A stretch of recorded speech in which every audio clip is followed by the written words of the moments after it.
Bapak Ibu, Saudara yang dikasihi dalam Tuhan Yesus Kristus, kita akan mulaikan ibadah pada petang hari ini.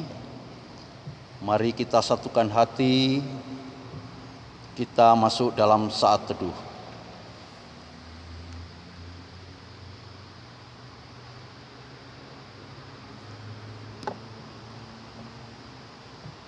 Saudara yang dikasihi dalam Tuhan Yesus Kristus, mari kita berdiri untuk menyambut hadirat Allah di tengah persekutuan kecil kita pada sore hari ini.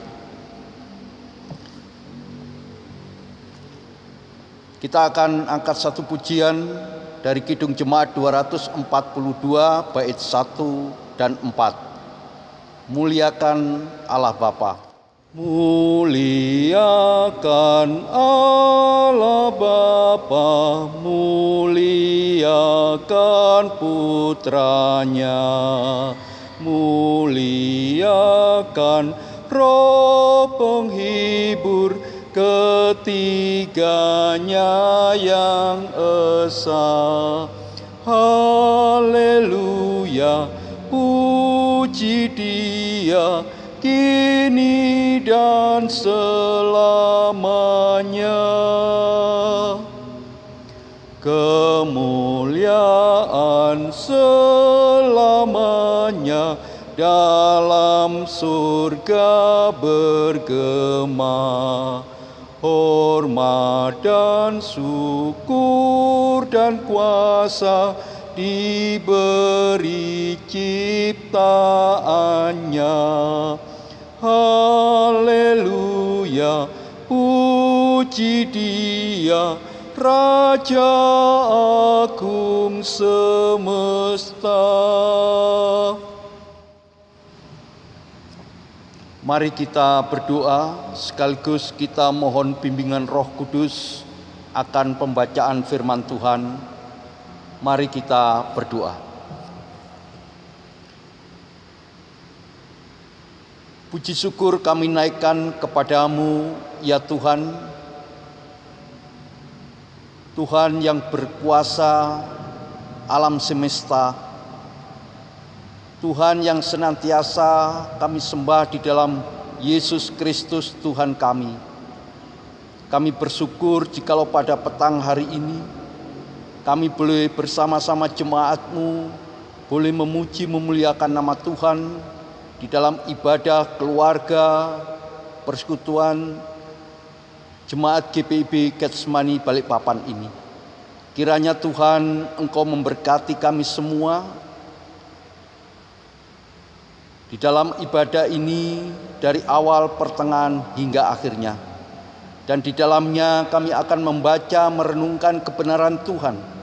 Kiranya Tuhan Engkau memberikan hikmat pengertian bagi kami ketika kami boleh menyampaikan kebenaran firman-Mu ini. Biarlah suara Tuhan yang boleh kami dengar. Berkatilah kami semua Tuhan.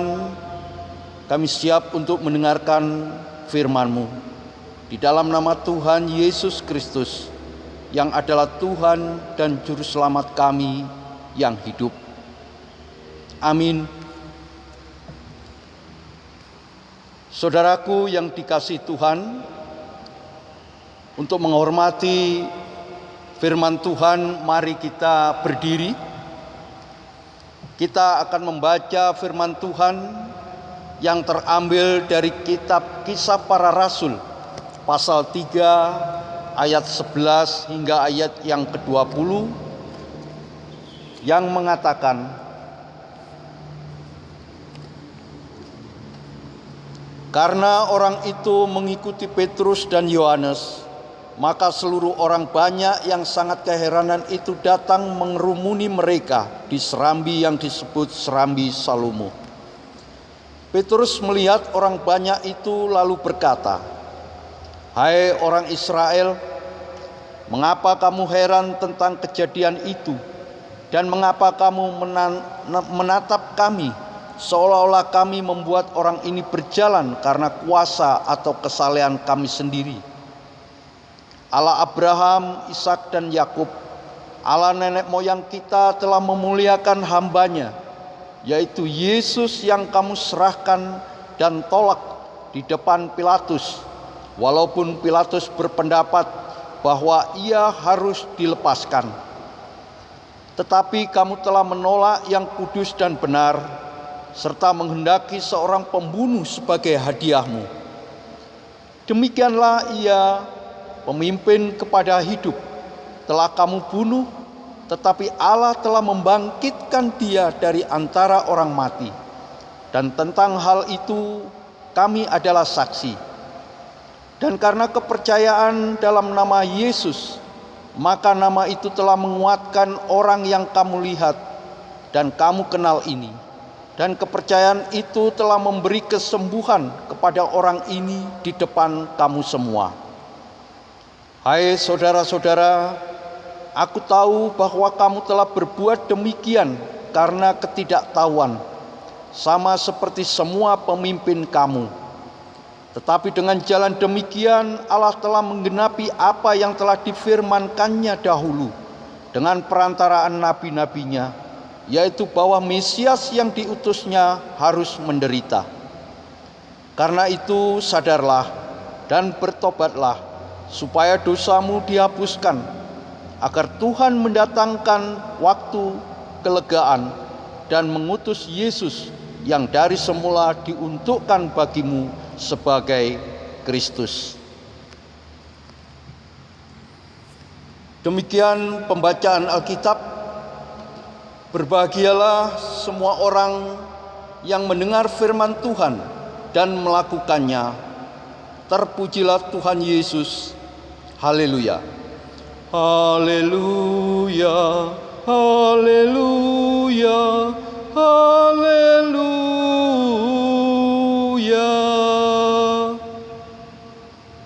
Saudara-saudara, disilakan duduk kembali.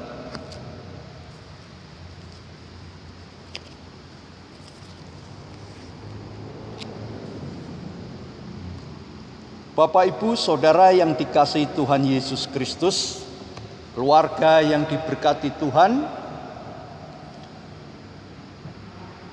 di dalam pembacaan Alkitab pada petang hari ini, di mana kita diizinkan untuk kita boleh membaca kitab Para Rasul pasal 3 ayat 11 hingga ayat yang ke-20, di mana di dalam Lembaga Alkitab Indonesia diberikan judul Khotbah Petrus di Serambi Salomo.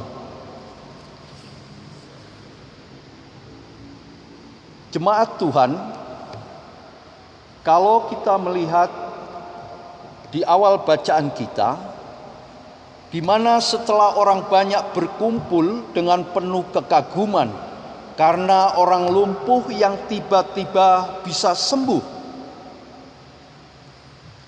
mulailah Petrus berkhotbah menyatakan Injil. Petrus berbeda dengan para ahli-ahli Taurat, katakanlah para pendeta-pendeta atau imam-imam palsu pada zaman saat ini. Mereka hanya komat kamit bicara yang mirip dengan Injil, dan itu dilakukan hanya sebentar,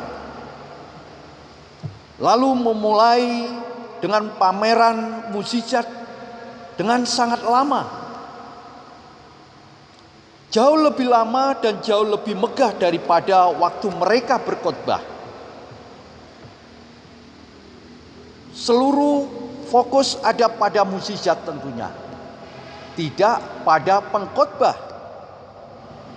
Tetapi Petrus memberikan seluruh fokus kepada berita Injil. Ini perbedaannya. Setelah orang banyak menjadi heran,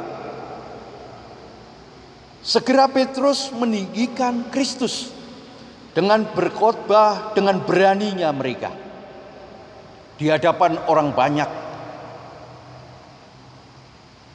Ada beberapa khotbah atau penyampaian dari Petrus saat itu. Yang pertama, Yang Petrus sampaikan adalah Kristuslah yang mengerjakan semua ini. Kristuslah yang harus dilihat, bukan sang pengkhotbah. Petrus tidak mau menjadi pusat perhatian. Biar Kristus saja yang menjadi fokus perhatian. Ini tujuan dari Petrus. Itu sebabnya seruan Petrus adalah seruan keheranan dan teguran bagi banyak orang karena mereka mengagumi Petrus dan Yohanes. Seolah-olah Petrus ingin mengatakan bahwa orang banyak itu terlalu bodoh kalau tidak sadar siapa yang menyembuhkan orang lumpuh itu. Ini yang dialami oleh Petrus. Orang banyak selalu melihat, selalu memperhatikan pengkhotbah, tetapi tidak melihat isinya. Tidak mau mendengar apa yang dikhotbahkan. Dia hanya kagum oleh penampilan daripada sang pengkhotbah. Ini kenyataan yang dialami oleh orang-orang itu. Jadi dia selalu terfokus dengan apa itu yang dilakukan mengenai mujizat-mujizat. Tetapi dia tidak melihat mujizat kesembuhan itu dari mana.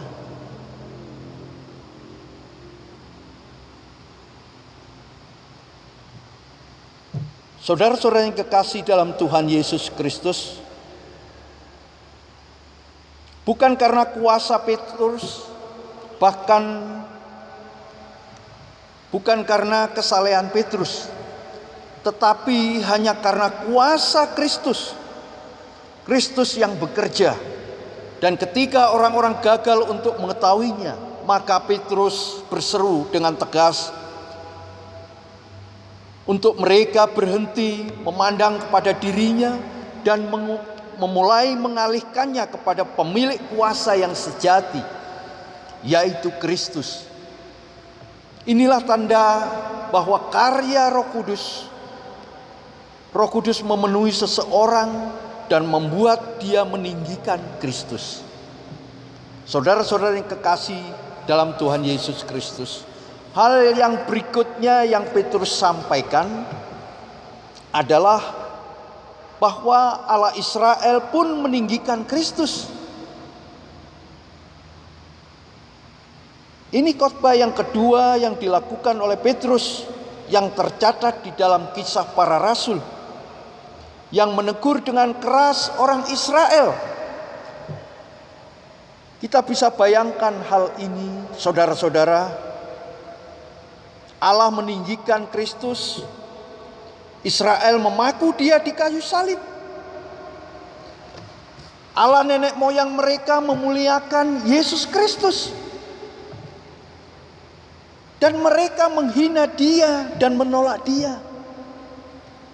Ini sangat bertolak belakang. Sementara di sisi lain dia meninggikan Kristus. Tetapi di sisi lain dia mengolok-olok Kristus, bahkan dia memaku dia di kayu salib. Dan dia menolak. Betapa besar dosa mereka. Apa yang dilakukan oleh bangsa Israel itu.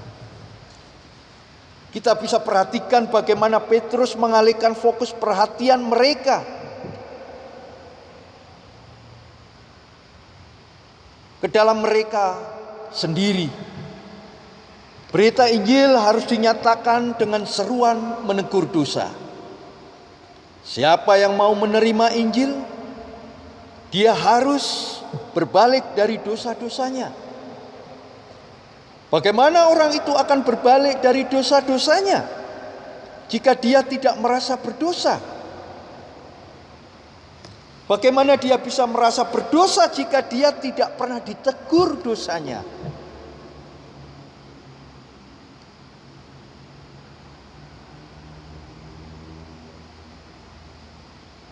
masih bisa kita rasakan. Masih merasa bisa kita nikmati orang yang boleh menegur kita karena dosa-dosa kita. Orang masih mau mengingatkan kita, tetapi seringkali kita tidak sadar bahwa orang itu menegur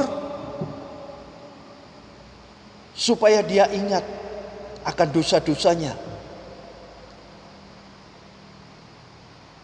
Tentunya Petrus juga menegur bangsa Israel, orang-orang Israel.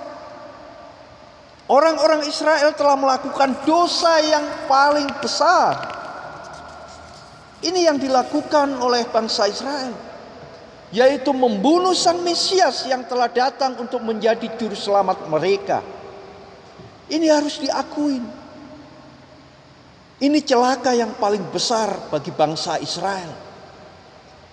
Israel telah menolak Tuhan dengan menyembah berhala. Luar biasa sakit hatinya Tuhan. Tuhan telah diduakan, membunuh nabi-nabi Tuhan, dan sekarang membunuh Sang Anak Allah sendiri. Ini yang menjadi kenyataan. Saudara-saudara yang kekasih dalam Tuhan Yesus Kristus, hal berikutnya yang disampaikan oleh Petrus di dalam khotbahnya, yaitu membongkar kebobrokan para pemimpin agama. Yesus Kristus tidak bersalah. Pilatus telah menyatakan bahwa Kristus tidak bersalah, tetapi para pemimpin agama berkeras mau membunuh Yesus. Begitu besar keinginan mereka hingga rasio dan nurani mereka telah menjadi jahat seperti iblis, seperti setan.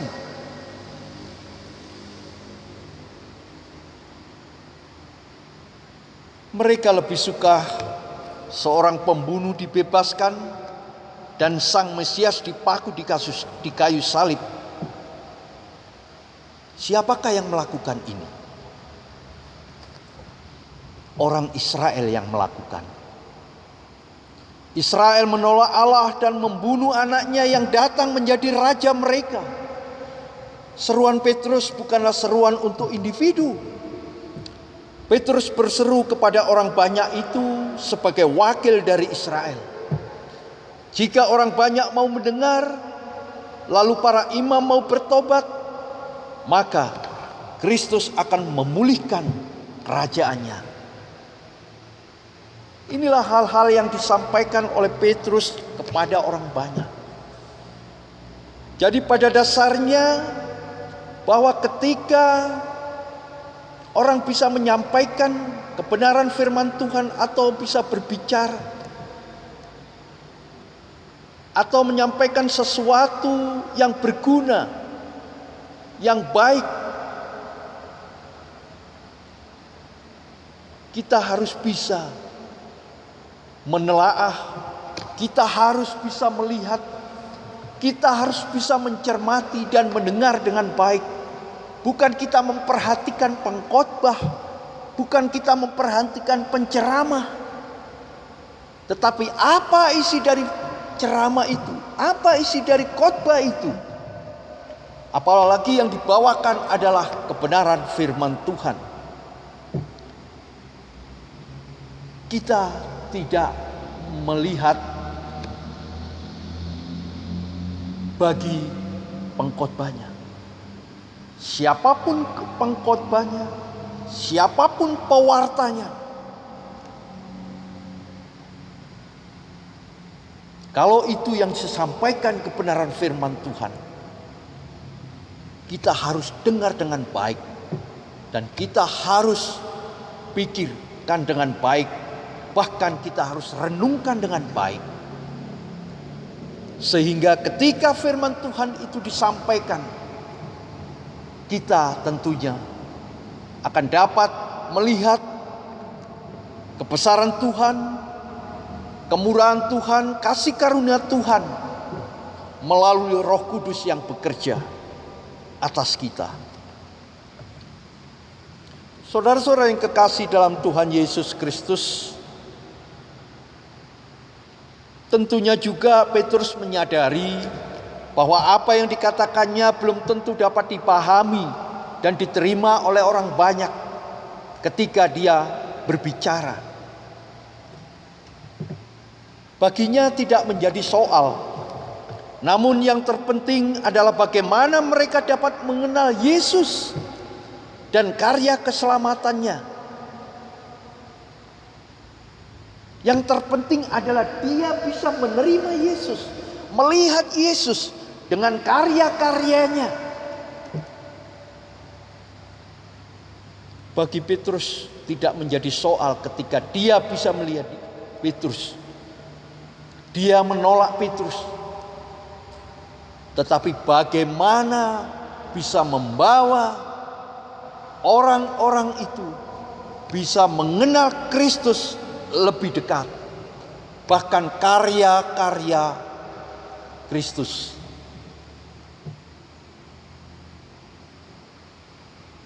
Memang mewartakan hal semacam ini tidaklah mudah, sebab dibutuhkan keberanian yang besar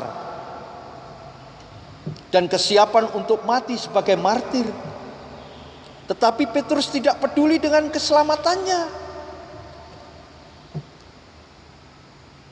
Dia dicaci, dimaki, ditolak, tetapi dia tetap memberitakan kebenaran firman Tuhan. Dia menunjukkan karya-karya Tuhan.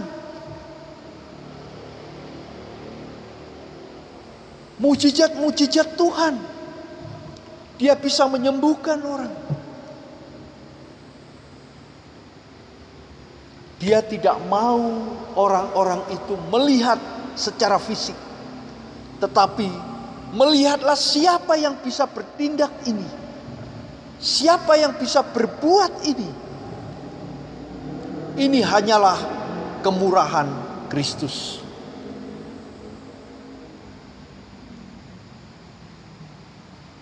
Saudaraku yang dikasihi Tuhan, tentunya Petrus sepenuhnya menyerahkan hidupnya kepada Allah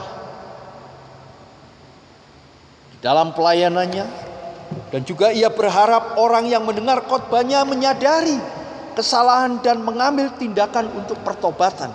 Kalau kita bisa kembali melihat di dalam bacaan kita tadi, di ayat 19 dikatakan, "Karena itu sadarlah dan bertobatlah supaya dosamu dihapuskan." Ayat 20, "Agar Tuhan mendatangkan waktu kelegaan dan mengutus Yesus yang dari semula diuntukkan bagimu sebagai Kristus." Sudah jelas saudara-saudaraku apa yang disampaikan oleh Petrus. Agar Tuhan mendatangkan waktu kelegaan. Oleh karena itu, Petrus berulang-ulang menyatakan bahwa sadarlah kamu dan bertobatlah supaya dosamu dihapuskan. Saudaraku,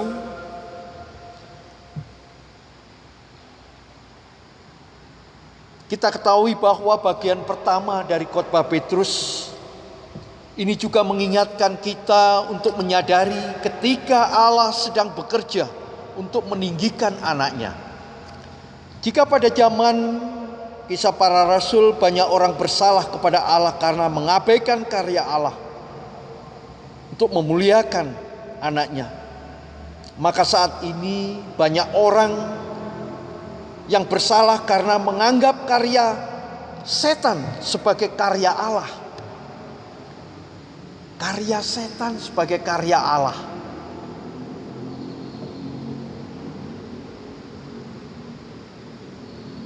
Banyak hal yang kita bisa lihat. Karya-karya para dukun Paranormal itu adalah karya Allah.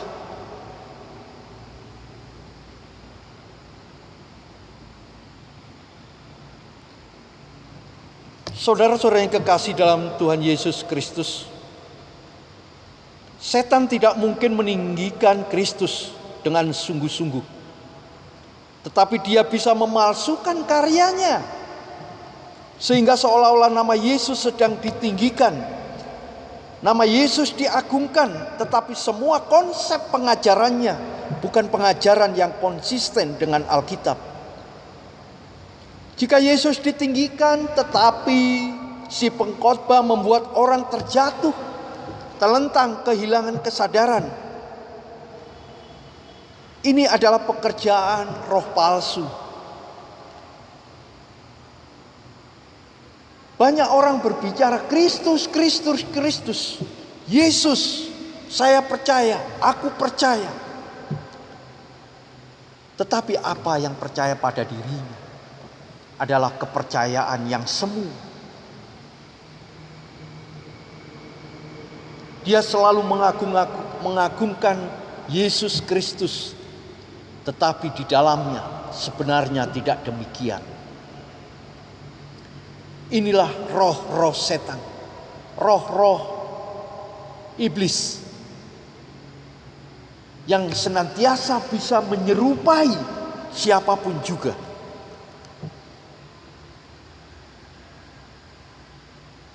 Dikatakan jika Yesus ditinggikan, tetapi si pengkhotbah membuat orang terjatuh, terlentang, kehilangan kesadaran.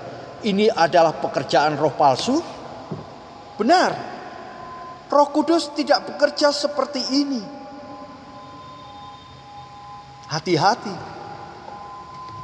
Kalau kita lihat Matius 24 ayat 24,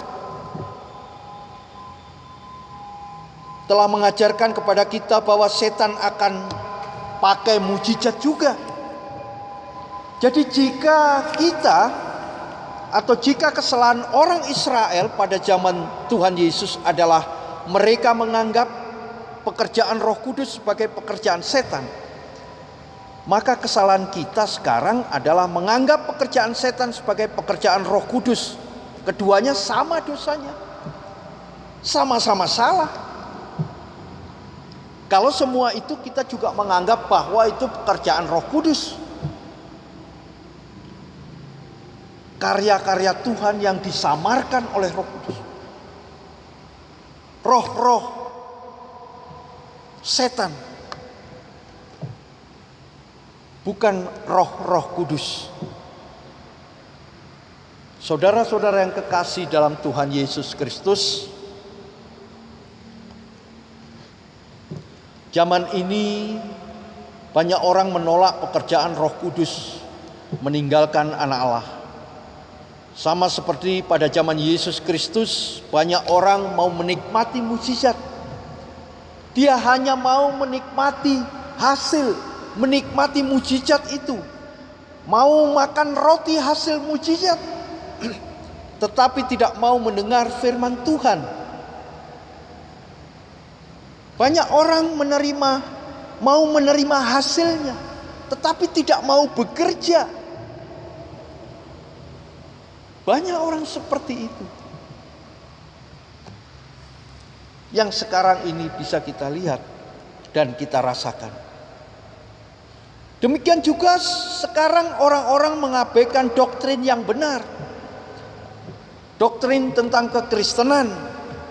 Semua mengajarkan pengajaran sama. Dia katakan bahwa semua pengajaran itu sama. Apa yang sama? Setan dan Roh Kudus tidak mungkin mengajarkan hal yang sama.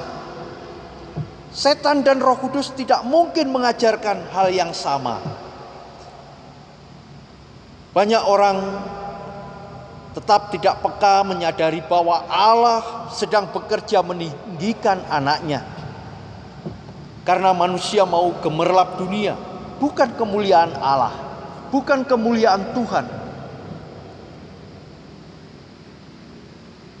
Ini banyak hal yang disampaikan oleh Petrus ketika dia menyampaikan firman Tuhan, menyampaikan Apa yang menjadi perintah Tuhan?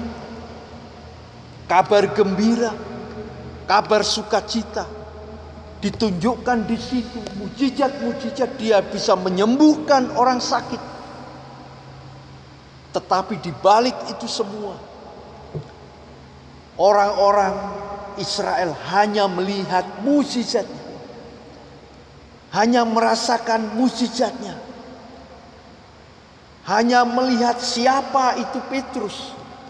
Tetapi dia tidak melihat, dia tidak merasakan asal-usul mujizat itu dari mana. Siapa yang bisa membuat seperti ini? Bisa menyembuhkan orang sakit. Yang penting dia bisa sembuh. Yang penting dia merasakan bahwa anak saya sudah sembuh. Dia tidak kembali, dia tidak merenung siapa yang bisa menyembuhkan dari sakitnya. Saudaraku yang kekasih dalam Tuhan Yesus Kristus, tentunya juga manusia maunya bersenang-senang di dalam kedagingan, bukan menikmati damai sejahtera dari Tuhan. Dan kita tidak sadar dan tidak peka bahwa Roh Kudus pasti bekerja untuk menyatakan Kristus, yaitu firman yang sejati. Khotbah yang berkuasa karena meninggikan Tuhan Yesus, ajaran yang konsisten dengan Alkitab, doktrin yang bisa dipertanggungjawabkan, semua diabaikan oleh banyak orang pada zaman ini. Ini harus kita akui. Maka ketika ajaran yang benar dan Injil yang menegur dosa, menawarkan pertobatan dan meninggikan Kristus dinyatakan, pertanyaan Petrus kembali harus diberikan untuk zaman ini. Apa yang disampaikan oleh Petrus pada saat itu, pada waktu yang lalu,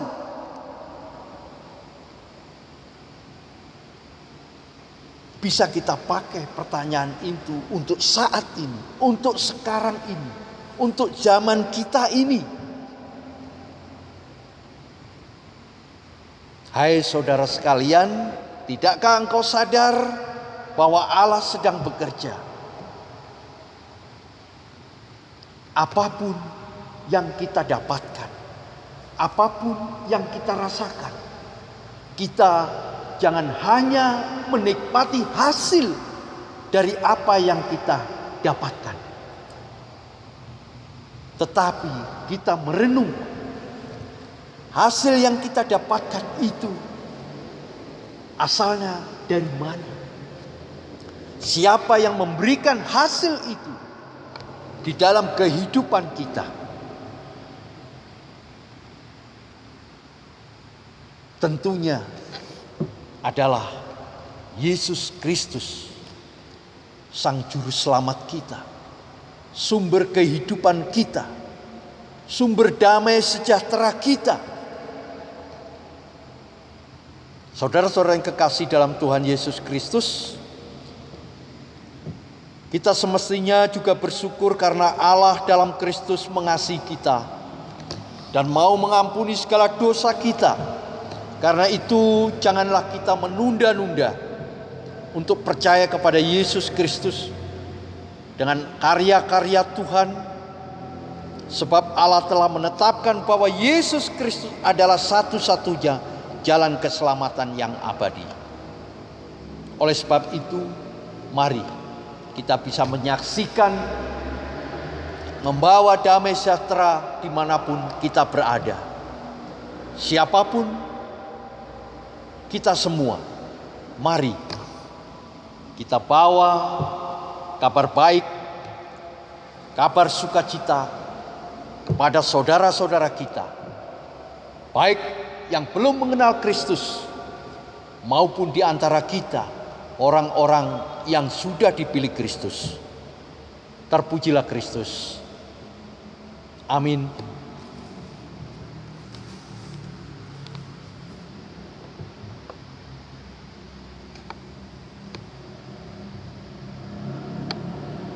Saudara yang dikasihi Tuhan, untuk merespon firman Tuhan, kita akan memuji Tuhan dari kitab Bakti 277, bait 1. Firman Allah sudah kau dengar. Firman Tuhan sudah kau dengar, laksanakan dalam hidupmu. Firman Tuhan hendaklah kau sebar pada orang di sekelilingmu. Hai, pergi segera, Tuhan utus dirimu, wartakan karya kasih-Nya. Roh Kudus menolongmu dan memimpin langkahmu. Majulah tetap teguh. Mari kita satu dalam doa, kita naikkan syafaat kita. Kita berdoa. Kami mengucap syukur dan terima kasih ya Tuhan, atas penyertaan Tuhan di dalam kehidupan kami sepanjang hari ini. Kami bersyukur dan terima kasih karena Tuhan boleh menganugerahkan kehidupan yang begitu baik bagi kami, sehingga ini boleh kami rasakan karya-karya Tuhan di dalam kehidupan kami, di dalam keluarga kami, dimanapun kami berada. Bapa Surgawi, kami berdoa pada petang hari ini, kiranya Tuhan senantiasa melimpahkan rahmat damai sejahtera bagi kami di dalam setiap kehidupan kami yang kami jalani ini. Terlebih Tuhan, kami mengucap syukur kami boleh berkesempatan untuk bersama-sama saudara kami memuji memuliakan nama Tuhan di dalam ibadah keluarga Jemaat GPIB Getsemani Balikpapan. Kami sudah disapa melalui kebenaran firman-Mu. Kiranya Tuhan Engkau memberkati apa yang sudah boleh kami lakukan. Biarlah firman-Mu tidak berlalu begitu saja di dalam kehidupan kami, tetapi menjadi dasar percaya kami kepadamu sebagai orang beriman kepada Yesus Kristus. Ajarkan kami untuk senantiasa menjadi berkat bagi orang lain.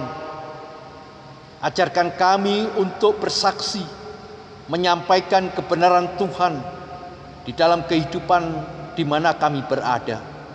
Terima kasih ya Tuhan akan firman-Mu. Biarlah ini menjadi kekuatan iman percaya kami. Terima kasih ya Tuhan. Engkau memberkati setiap keluarga lepas keluarga. Engkau memberkati akan keberadaan kami, segala aktivitas kami, tugas pekerjaan kami.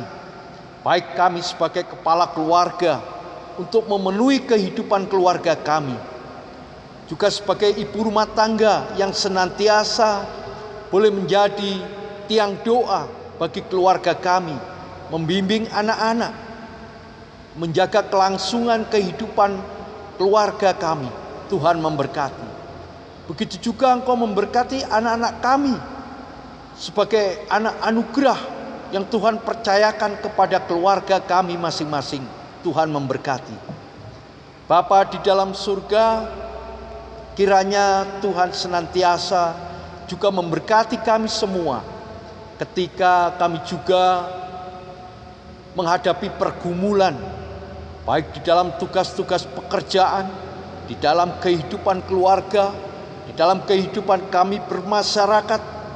Tuhan, Engkau campur tangan di dalam setiap kami, sehingga ketika kami mengalami pergumulan, mengalami hambatan, kesukaran, Tuhan boleh berkarya di dalamnya. Terima kasih ya Tuhan. Pada kesempatan petang hari ini, kami juga berdoa untuk jemaat-Mu yang saat ini dalam keadaan sakit. Tuhan, kami tidak bisa sebut satu persatu. Tetapi kami percaya Tuhan Yesus adalah tabib di atas segala tabib. Engkau akan pulihkan, Engkau akan sembuhkan sakit penyakit yang dirasakan oleh saudara-saudara kami. Engkau jamah mereka, Engkau angkat bagian yang sakit sehingga mereka boleh sembuh, boleh pulih kembali. Begitu juga yang dalam masa pemulihan Tuhan berkati. Kami serahkan semua dalam tangan pengasihan Tuhan, baik keluarga yang merawat, bahkan para medis, dokter, bahkan obat-obatan, makanan yang dikonsumsi, itu semua menjadi sarana untuk pemulihan dari kesehatannya, pemulihan dari sakitnya. Tuhan memberkati. Terima kasih ya Bapa. Kami juga berdoa untuk bagi saudara-saudara kami yang berulang tahun. Tuhan memberkati. Dengan sukacita itu biarlah mereka boleh senantiasa memuji Tuhan karena ketambahan usianya. Terima kasih ya Bapa. Terima kasih. Kami juga berdoa untuk gerejamu ini, gereja di muka bumi dimanapun mereka berada. Tuhan, Engkau senantiasa curahkan Roh Kudus-Mu ketika jemaat-Mu boleh berkarya di ladang Tuhan, boleh menikmati karya-karya Tuhan. Biarlah Tuhan Engkau senantiasa bersama-sama jemaat-Mu dimanapun mereka berada. Gereja-gereja sebagai bait Allah, bait suci, kiranya Tuhan Engkau jaga, Engkau pelihara. Terima kasih ya Bapa. Biarlah kami senantiasa boleh bersatu bersama-sama untuk membawa panji-panji Kristus yang penuh damai sejahtera, damai sukacita di muka bumi ini. Terima kasih ya Tuhan. Kami juga berdoa terlebih GPIB Getsemani Balikpapan. Tuhan memberkati keberadaan gereja kami ini. Ketua Majelis Jemaat Ibu Pendeta Leni dan seluruh pelaksana harian Majelis Jemaat, seluruh presbiter, bahkan pegawai kantor, Tuhan memberkati. Terima kasih ya Bapa. Biarlah kami boleh merasakan sukacita untuk kami boleh berpelayanan.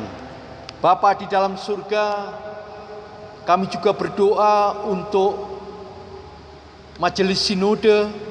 Tuhan memberkati dengan segala karya-karyanya, program-program kerjanya. Biarlah Tuhan dimanapun mereka boleh berpelayanan, biarlah boleh menjadi berkat bagi banyak orang. Berilah senantiasa Majelis Sinode dengan kekuatan kesehatannya, dia boleh melayani dengan baik.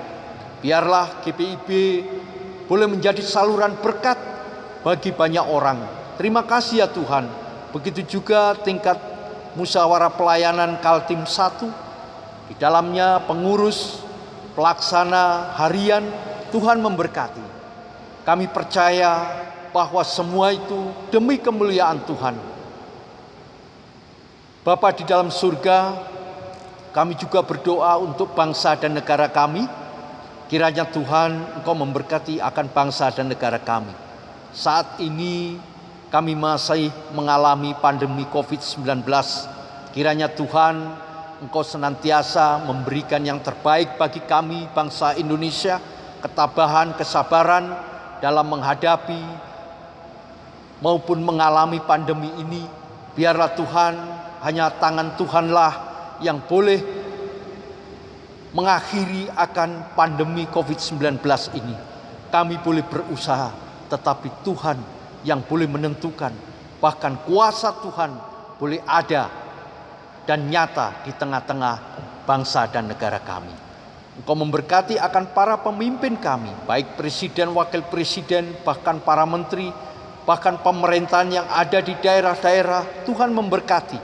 Biarlah kami boleh merasakan damai sejahtera, rasa keadilan, kemakmuran yang kami harapkan. Kiranya Tuhan Engkau wujudkan cita-cita bangsa dan negara kami. Terima kasih ya Tuhan. Terima kasih. Kami juga berdoa akan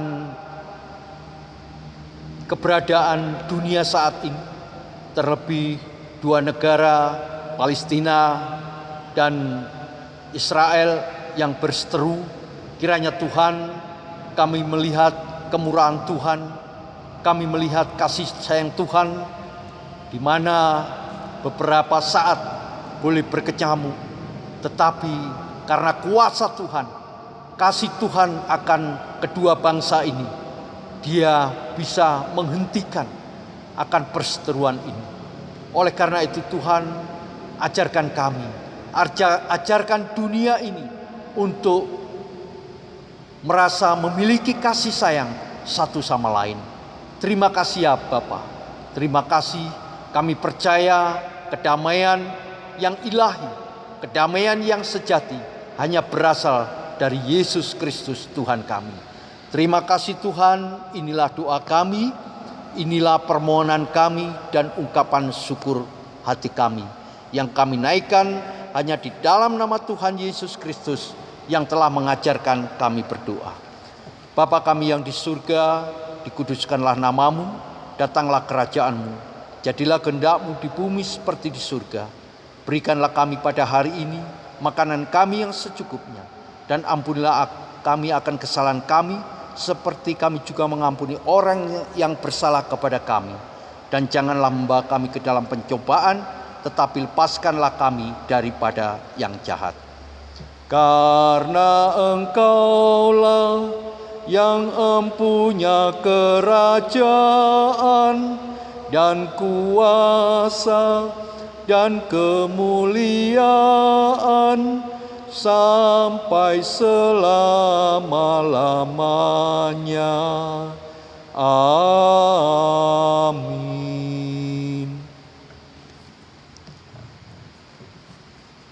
Saudara-saudara yang kekasih dalam Tuhan Yesus Kristus, kita masuk di dalam pengucapan syukur. Kita akan memberikan persembahan. Kasih Tuhan sungguh memberkati kehidupan kita. Marilah dengan sukacita dan syukur kepada Tuhan, kita memberi persembahan kepadanya dengan mendengarkan firman Tuhan yang terambil dari 2 Korintus 8 ayat 12 dan 13. Sebab jika kamu rela untuk memberi, maka pemberianmu akan diterima. Kalau pemberian itu berdasarkan apa yang ada padamu, bukan berdasarkan apa yang tidak ada padamu. Sebab kamu dibebani bukanlah supaya orang-orang lain mendapat keringanan, tetapi supaya ada keseimbangan. Kita akan memuji Tuhan di dalam kidung pujian Kitab Bakti 277 ayat 3. Dalam suka dan sengsaramu, ingat selalu pada Tuhanmu. Jangan bimbang dan janganlah gentar, berpegang hanya pada firman-Nya. Hai, pergi segera, Tuhan urus dirimu, wartakan karya kasih-Nya. Roh Kudus menolongmu dan memimpin langkahmu, majulah tetap teguh. Mari kita berdoa, sekalian kita menerima berkat Tuhan. Kita berdoa. Kembali kami naikkan ungkapan syukur hati kami ya Tuhan. Kami sudah mendengarkan akan firman-Mu. Biarlah semuanya itu tidak berlalu begitu saja, tetapi boleh menjadi kekuatan bagi iman percaya kami. Terima kasih ya Tuhan atas firman-Mu. Dan saat ini kami boleh memberikan persembahan. Biarlah persembahan ini boleh berbau harum di hadapan Tuhan. Dan Tuhan boleh layakkan persembahan ini, sehingga persembahan ini boleh kami pakai untuk pelayanan kami di masa-masa yang akan datang. Terima kasih ya Tuhan, inilah doa kami. Jemaat Tuhan, arahkanlah hati dan pikiranmu kepada Tuhan, serta terimalah berkat-Nya. Kasih karunia dan damai sejahtera dari Allah Bapa kita dan dari Tuhan Yesus Kristus dan dengan persekutuan Roh Kudus menyertai saudara-saudara sekalian dari saat ini sampai selama-lamanya. Amin. Amin.